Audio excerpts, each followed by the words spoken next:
par aci.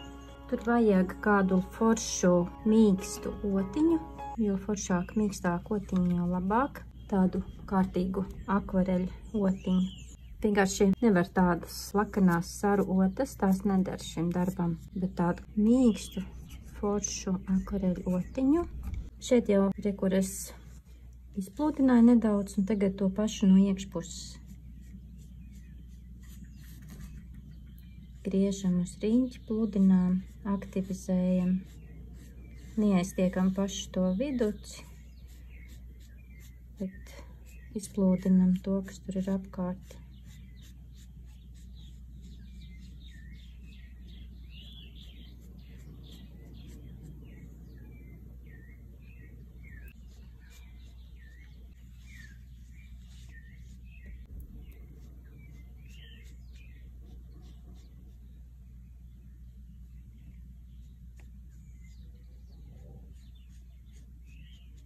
Pēc tam uz slapju otiņu mēģinam dabūt nošķēt krāsu. Lai krāsa ir tāda nevienmērīga un izskatās, ka tur ir atspūkst, bet tas ir tieši pa vidu šeit. Ne tur, ne malā, bet pa vidu. Noņem nost krāsu, tad acis iekūst savu spītīgo tādu sajūtu, ka viņa ir arī ne pa daudz, tam man laikam bišķiņ pa daudz noņēmās. Ir tāda dzīvāka.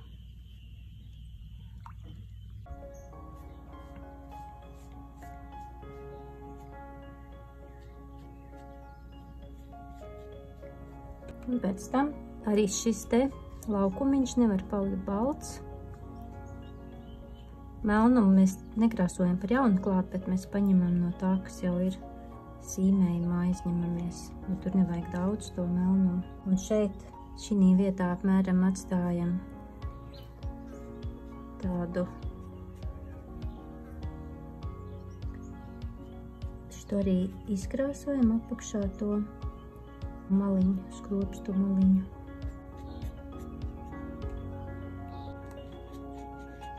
Tajos pludināmajos darbos ir forši tas, ka vienmēr var noņemt nost. Šeit es noņem nost krāsu.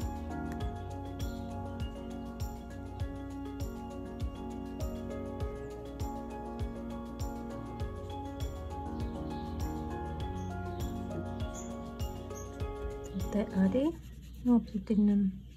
Šeit tāds, lai ir. Es aizņemšos no tejienes melno. Vajadzētu vairāk tumšāku.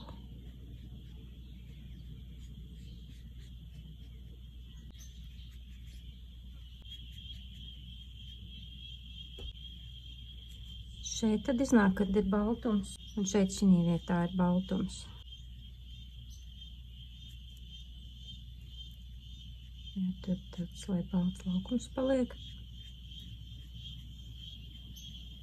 Acīs skatieties, lai paliek robežas, lai nav tā, ka pavisam izplūdusi.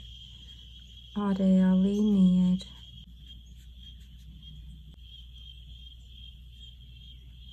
Šeit šī te daļā vajag 3 ovāliņus. Vienu tādu, vienu vidēji, vienu šādu te iegarenu un apkrāsojam. Šitas te nav plūdināmais.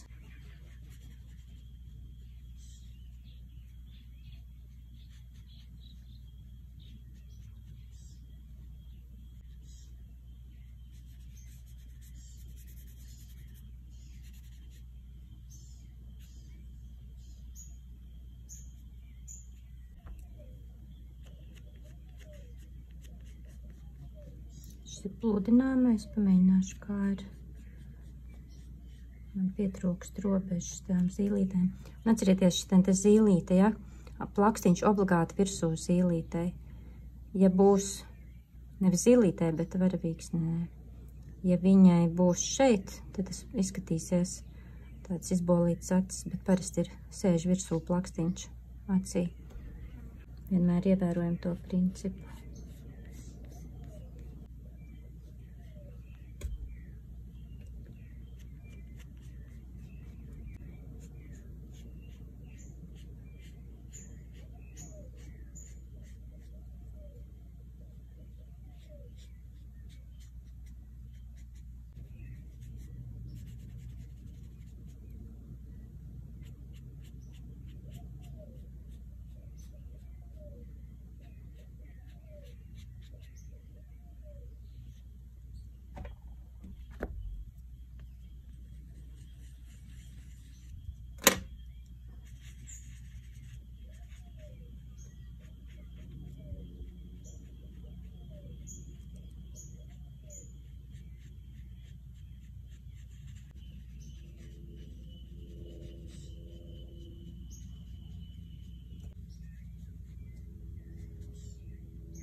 Tā būs mūsu iesācēju acis. Nākamajā reizē turpināsim, zīmēsim klāt skropstas un tiekamies nākamajā video.